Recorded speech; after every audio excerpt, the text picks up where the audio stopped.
My name is Joe Gray, candidate for Ward 6 School Committee, and I'm sitting here tonight at 630 Salem Street with a couple of old pals of mine, George and Helen, and we're going to have a nice chat tonight, and they're going to throw some questions at me about the Ward 6 School Committee race or whatever. Nothing's been prepped. I have no idea what they're going to ask me, and I'll do my best to field whatever questions they have. And who'd like to start? Helen. Okay. Okay. What made you decide to run for school council? What made me decide is not a simple answer. It's not a one-shot deal. It's basically a whole body of activism for at least a decade. You know, I've been at this a long time. Oh, yeah. Ever since I first did the campaign manager work for Robillard, that was nearly 10 years ago. Ever since, at that point, I got really involved in local politics. I got to see what was happening in the city government. I got to see what was happening or not happening in the schools. And I've been pretty active ever since. I've fought a lot of battles concerning school funding, retaining teachers and faculty, sometimes retaining the janitors.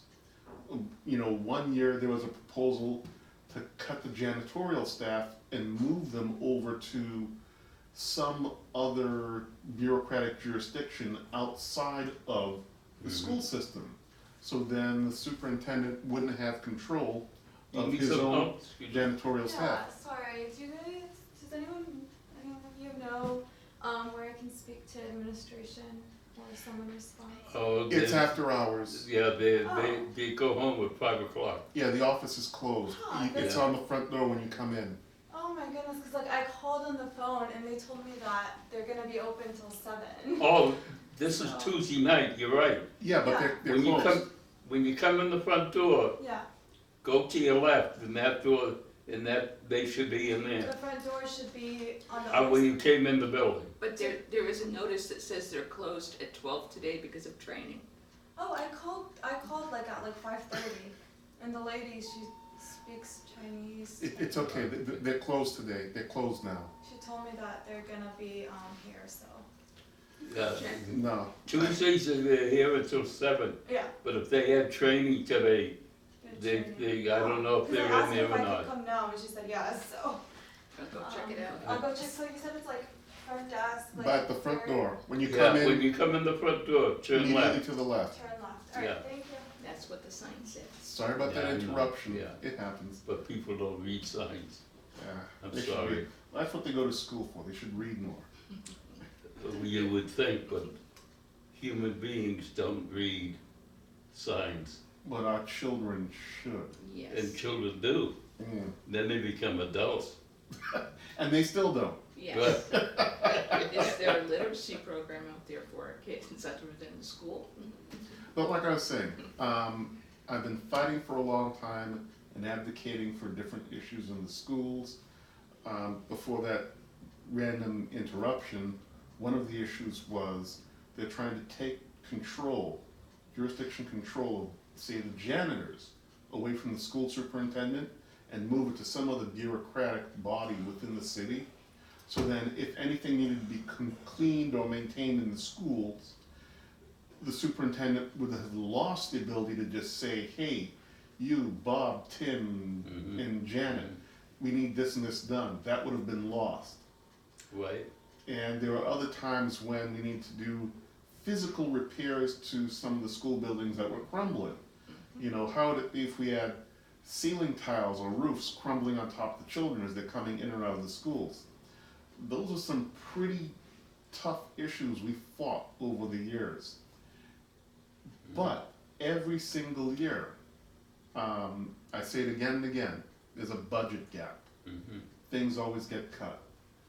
And somebody's got to fight to advocate for keeping critical services for the children. You notice I say it a lot, somebody has to fight for them. exactly. And, Yeah. no, that's commendable, because we need to stand up with the kids in school. They can't do it for themselves. They don't No. know. Well, no.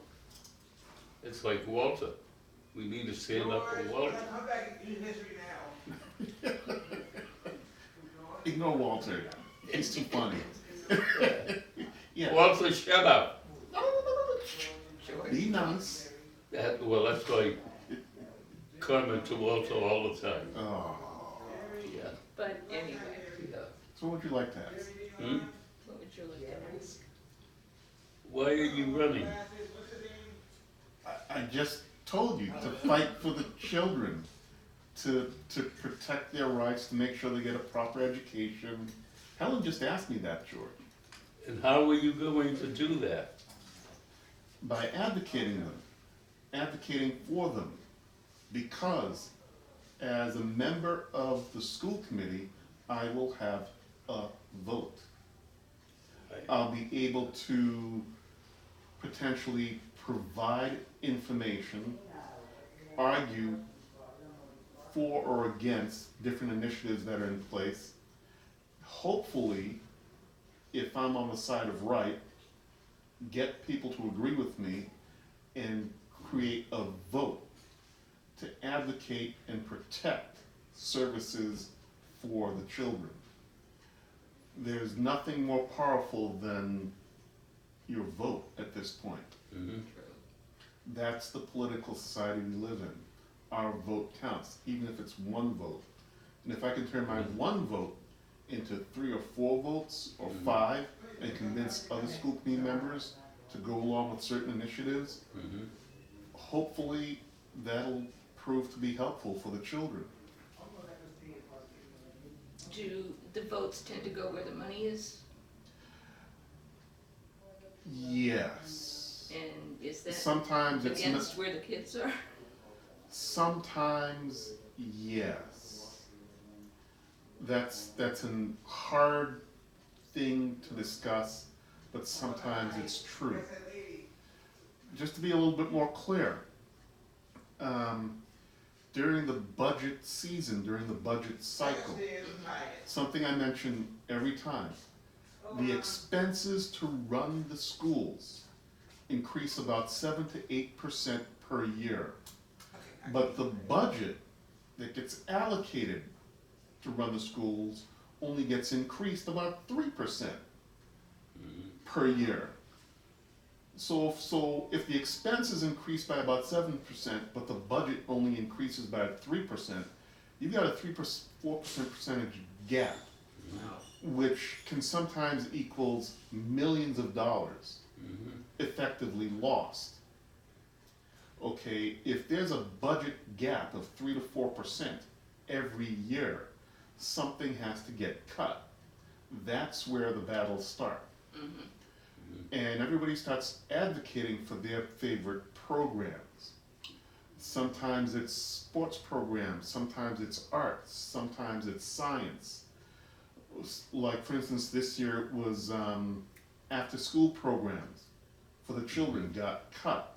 Prior year, school busing in the city got cut, which some of these things devastate families. Some of these things that get cut force some families to lose their jobs. The parents go out of work. I know it sounds a weird cause and effect, but if the child needs extra care and they can't get the subsidized busing or the after-school care, 1 or 2 parents have to make a sacrifice to stay home with the child or to be with the child if they're too young to get to school on their own. Say, for instance, the child's in kindergarten or 1st grade. Are you going to put that child on a public bus and send them to school on their own? No. Not. Some families who may be on welfare, on low-paying jobs, and they can't afford childcare, in some cases they're forced to quit their jobs, which causes a chain reaction of other issues within the lives of some families in the city. I know I'm describing no-win scenarios, but somebody has to fight to try and keep some of these things, even though it's inevitable, some things have to go. Like, for instance, it's apparent the lowest hanging fruit. The school committee is mandated to balance the budget. They have a specific budget, they can't exceed it. The Yeah. school committee isn't allowed to run a deficit. There's no deficit spending. Right. So if there's only a fixed dollar amount, whatever is the least important thing gets voted on Yeah, to get cut. something has to go. Yeah, it always comes back to the vote. But then the kinds of things we're losing every year makes our public schools less friendly, less usable, less attractive. Less user-friendly. Yeah, I mean, it's, In what respect? well, if you start losing services for the Yeah. children, Yeah, then what's the incentive for families to move to Malden and raise their children, put them in the school system, if there are less services for the children? You know, what if we have to cut teachers? What if we have to cut programs? What if we have to cut classes? You know, it starts becoming too much after a while. What if we have to cut sports programs? You know, different families have different priorities, what they like. If something's critical to a certain family, but it's just not here in Malden, if they go like 2 or 3 miles down the road to another city that has the budget to support some of these extra programs, they have better classroom size issues, they have better sports programs, they have better arts, more sciences, more extracurricular activities than we do. Those families will go there, not here. Those families that can afford to leave will leave, and some have. Yeah. Yes, so I'm sorry, I'm trying not to filibuster, but some of these are complicated issues. Semi-pessimistic. More like realistic. I know, but realism If- and pessimism are intertwined ever so Yes, slightly. you're right, but somebody has to attack these issues, because what's the point? Okay, here's a philosophical spin. What's the point of running for the school committee and getting on that body if it's not to deal with issues? Right, Tough issues, Yeah, hard right, issues. yeah. Why else go? Unless, Correct. you know, I'm looking Yes. for a definition, there's no other No. definition. absolutely not. It's a hard job, but somebody's gotta do it. And if you're running for it, that must mean you're willing to do the hard work. It's a Right. no-brainer. I don't know if I explained that well or not. I think you did. I think you did. Well, That means you can get the job done. or at least tackle it. Yes. Anything else you'd like to ask? Or do you want me to just rattle on at random? Are you gonna make sure the schools are done up again? How many people are on the school committee? The current number right now, Yeah, there should be 8. There are only 8 wards, 1 member One per ward. Yeah, you're right. There's nothing like I keep school forgetting committee that. member at large. Uh, I don't remember that being in there. Maybe there should be, I don't know. Yeah. No, You know what? What? That's an interesting comment, Helen. I think you're much closer to reality than you think. The reason for that is that's a unique statement specifically because of Ward 6. There are no public schools in Ward 6 under the jurisdiction of the school committee. That's true. The nearest public schools to Ward 6 are Forestdale, Salem Wood, and Linden, none of which are in Ward 6. Excuse me? The charter school doesn't count. The charter school is a different school district on its own. It does not come under the jurisdiction of the city council, And or yet, the there's school a committee. budget for the charter schools Correct. in the city budget. Correct. I don't know the specifics of this, but if I recall correctly, by state law, Mhm. there's a budget for the school department here in the city, which goes through the school committee. Yeah. But before the school committee gets that budget, Mhm. the mayor takes a chunk of the school department budget and gives it to the charter school. Yeah, so this school department loses a chunk of its budget because a charter school exists within the city limits. Wow. Yeah, the money, a certain percentage, I believe it's up to 18%, if I remember the state law, is taken from the school department's budget and in quotes, given to the charter school. And I think there's a. Right off the top? Yes, Oh, how nice. and I believe there's a sub-provision in the law that if there are problems within the public school system, say like the grades go down, or the quality of the teaching goes down, they lose services, like I mentioned earlier.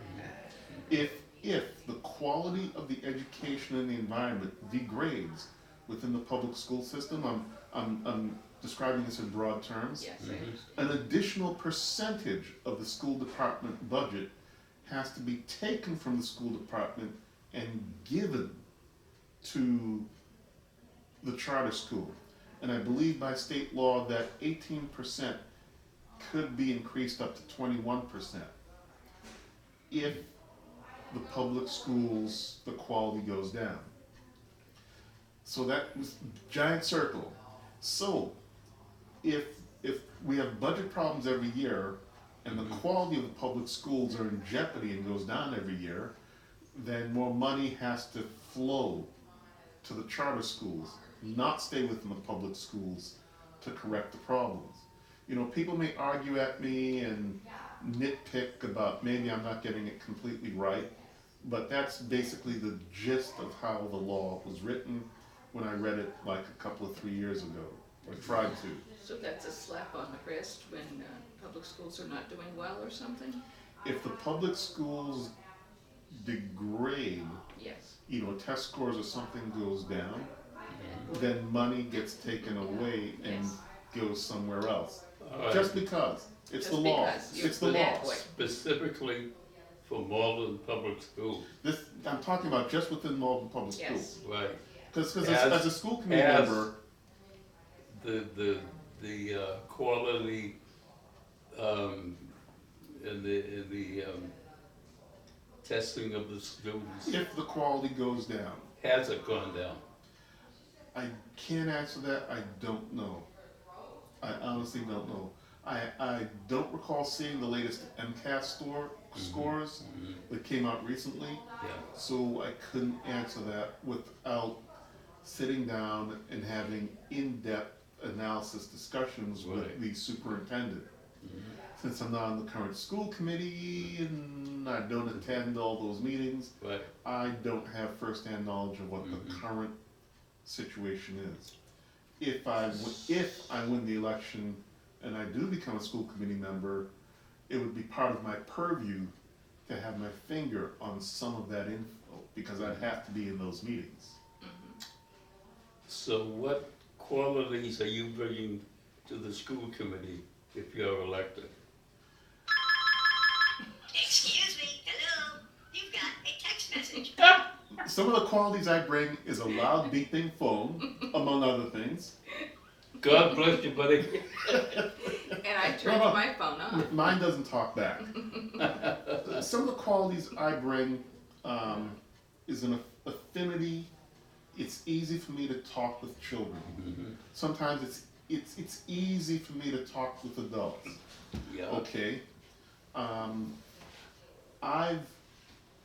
As I've grown older, I've developed an attitude of fighting for my rights and fighting for the rights of the children.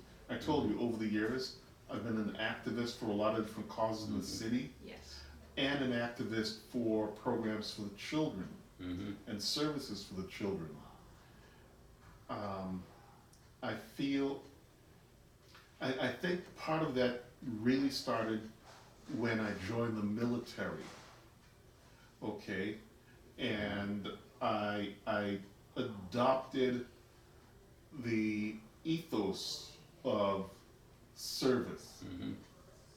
because we pledged to die for our country, to be on the front lines. You know, think of it this way. You don't have to think about what police officers or firemen have to do. If there's a burning building or something's about to crash or blow up, you assume a fireman's gonna put his life on the line and run into that burning building, even though it could kill him, to do a job to help other people. You hear stories about policemen running into gunfire or burning cars. So you're equating that with school committee people? No, I'm Okay. describing how I came to this frame of mind. Okay. When I was in the military, it was my job to put my line on the life for Your life on the a line. line for our country. Then, as I got older in life, Mm-hmm. something miraculous happened. I became a parent. God Okay. help us. Somebody better.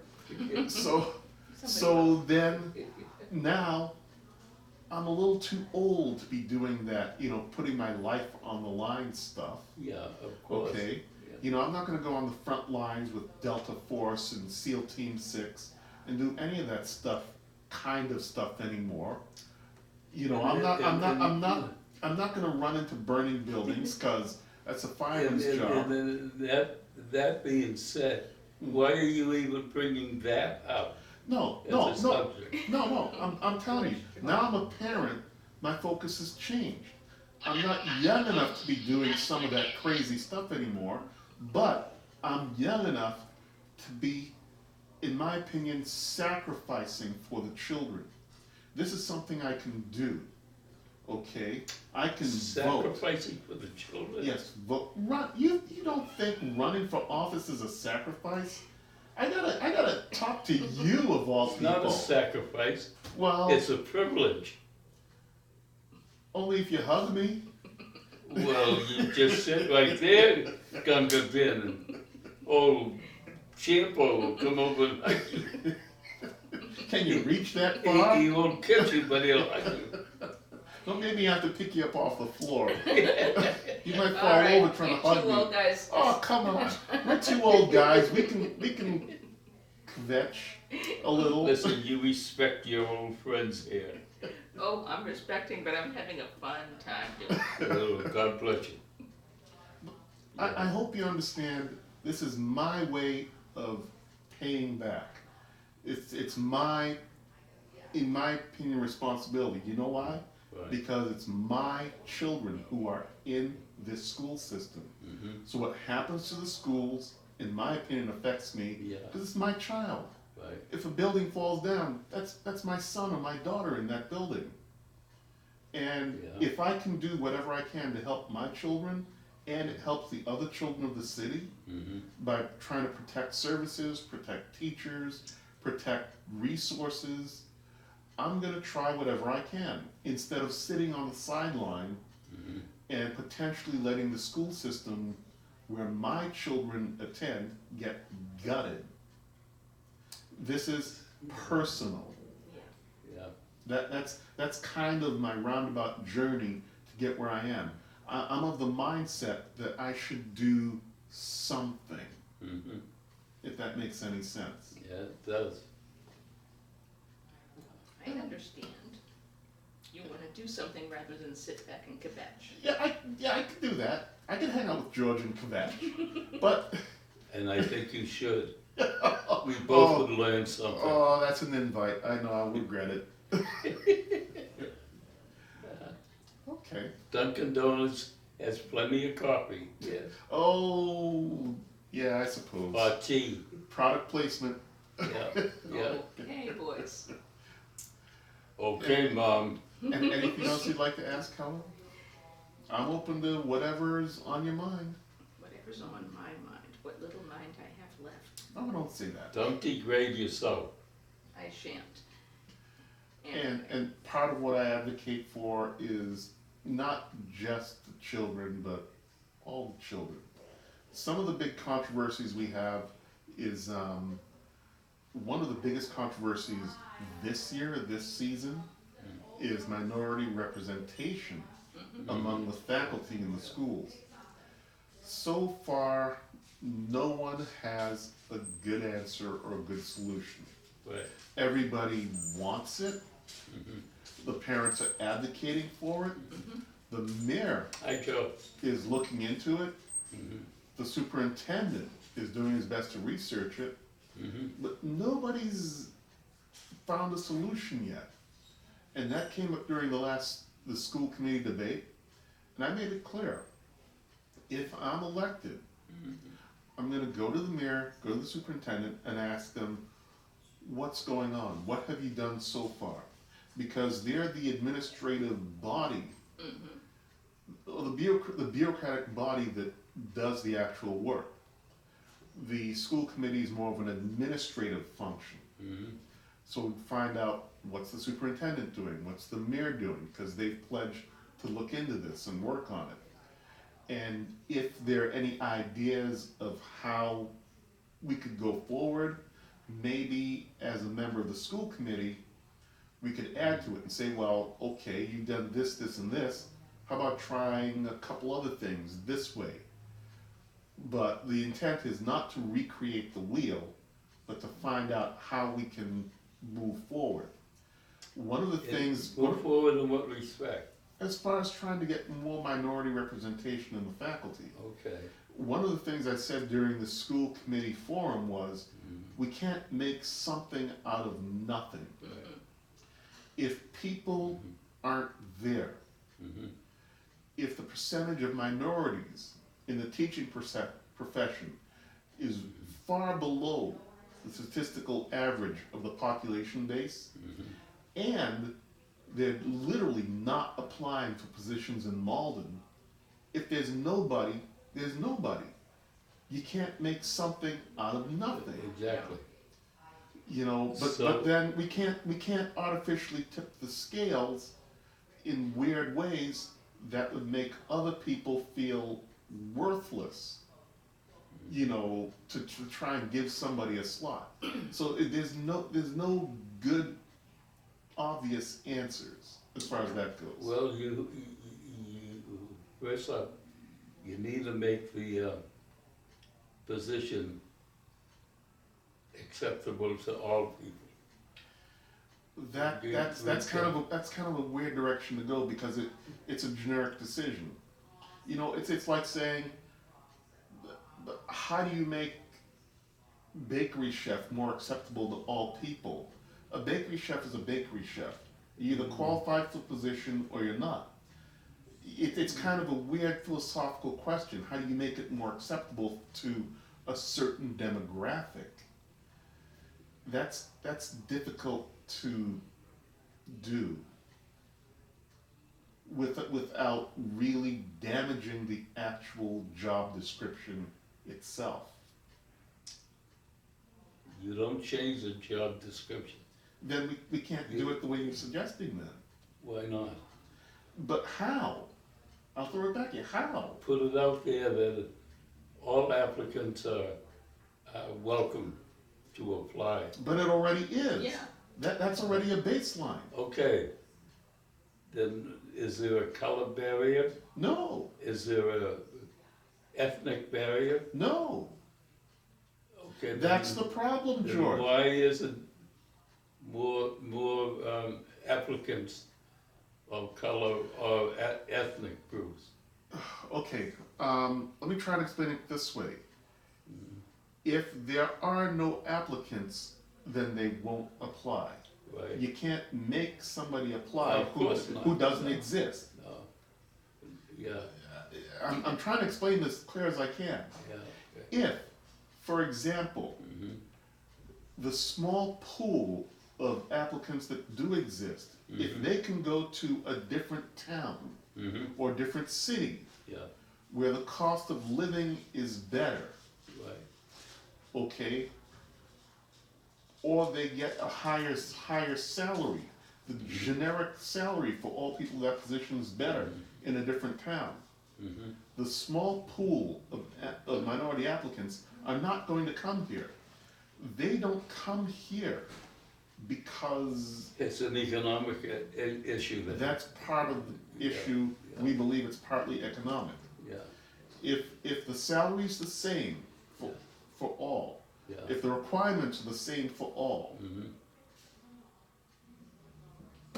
what are you gonna do? There's no good ethical way of handling that without tipping the scales out of balance. Well, does Moreland have a reputation of, let's say, for want of another word, being prejudiced? I guess. Not to my knowledge.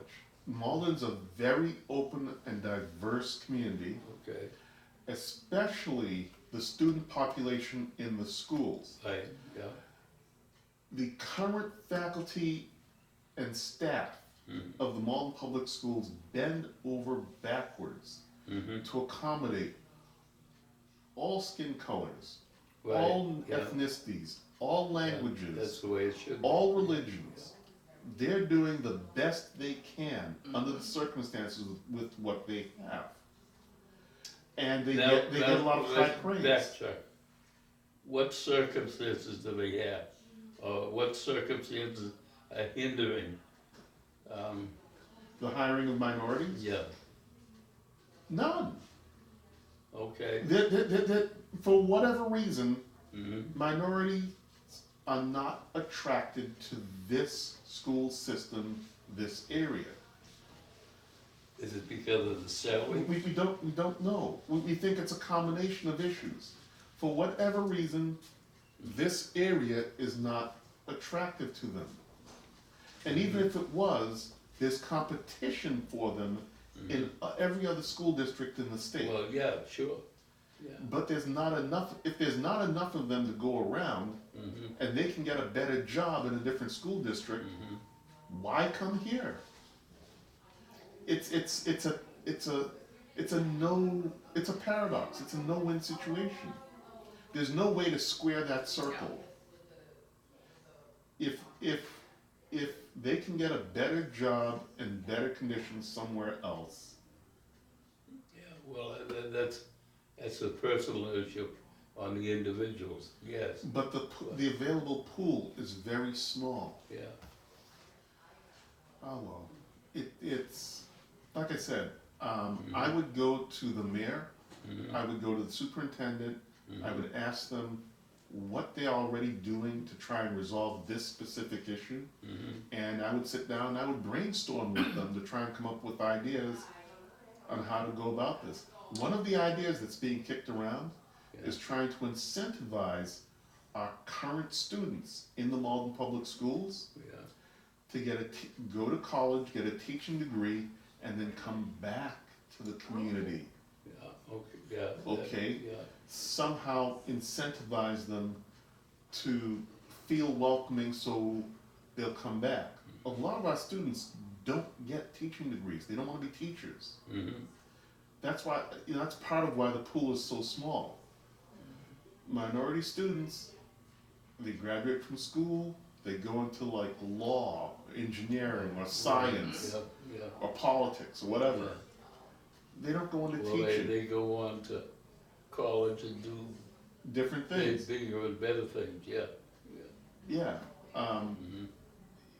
if there's no one available, there's no one available. Oh, Well, I know I'm talking your ears off. no, That's because nothing different. Marlon over the years, even when I was in school, and even before that, Marlon was considered, oh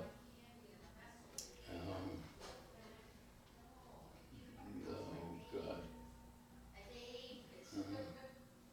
I forget the word I wanted to use. Melting pot? No. Hmm. It had to do with the education and Hmm. uh, But those were different times. no, they're, even today I get that feeling when I listen to the kids talking. It's a great group of kids. Yeah. Oh, yeah, sure. Hi, guys.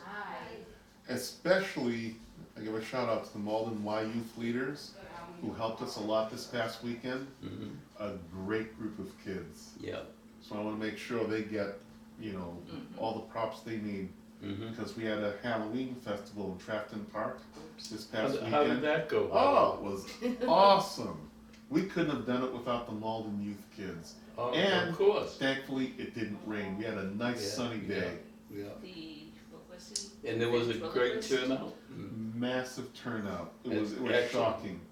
It was all we could do to keep up with the crowds Ku- of Kudos. screaming children Yeah, everywhere. kudos to everybody then, Mm. yeah. The ventriloquist guy. The zombie ventriloquist was also a hit with the children. Yeah. None of us had ever seen it before. It was a nice act. It was a nice Mhm. act. Well, Very I good. don't mean to cut you short, But but unless you got another question to throw at me, we should wrap this up before it goes too long. Okay, George? Say goodnight. Okay, say good I'm night. Good night. good night, everybody. Listen, And don't forget to vote. right, Please vote. November on 5th, Tuesday, next Tuesday. yeah. You know what? I'm not even gonna say, I'm not saying vote for me. I'm not saying who to vote for. Just get out and vote. Just get out and Right, vote. yeah. Please. That's what I think I said every time, that's what I'm saying now. Mhm. Please vote. Who are you talking to? Hello. Them. George, pulling my leg. I'm gonna pull yours too. See how you like You'll that? be sorry. Good night, everybody. Good night, and thank you for everything.